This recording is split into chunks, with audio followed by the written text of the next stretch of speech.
জিনিসপত্রের এত দাম বেড়েছে, মধ্যম গ্রামে 100 টাকায় আনলিমিটেড বিরিয়ানি দিচ্ছে। এত দোকান ছেড়ে এই দোকানে মানুষজন আসবে কেন? চলো দেখি, আসো। কি শুনছি নাকি 100 টাকায় আনলিমিটেড বিরিয়ানি 100 টাকায় আনলিমিটেড চিকেন বিরিয়ানি 150 গ্রাম প্লাস চিকেনের পিস আছে। আচ্ছা, বর্ষাক বিরিয়ানি তো স্টেশনের উপরে ছিল। ছিল, এই আবার নতুন কাউন্টার করলাম। আচ্ছা, আচ্ছা। পিস গুলো দেখো, আচ্ছা। স্টেশনের থেকে ভালো কোয়ালিটি পাবে। আচ্ছা, আচ্ছা। পারাস কবি ঝুঁকেগা নেই, ক্যামেরায় বলে দেবো, খারাপ হলে খারাপ, ভালো হলে ভালো। আমার তো চিকেনটা দেখে মনে হচ্ছে এটা মানে চিকেন না।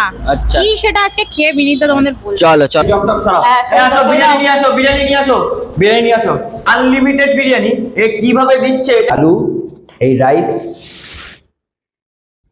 জঘন্য। ভালোই করেছে। সত্যি মালিককে ডাকো তো। অবশ্যই এদিকে আসো, কি আছে বলো? এদিকে আসো, এদিকে আসো। কি আছে? এই যে 100 টাকায় যে আনলিমিটেড বিরিয়ানিটা দিচ্ছ, এ তো ওই দোকানের থেকে ভালো টেস্ট আসছে। এই দোকানের থেকে ভালো হবে তো, এটা তো রেস্টুরেন্ট। 150 প্লাস চিকেনের পিস আছে। এই এত বড় তো আলুটা চিকেনের পাওয়া পিস যাবে। দিয়ে, এই একটা আলু দিয়ে একদম ভালো খেতে তো।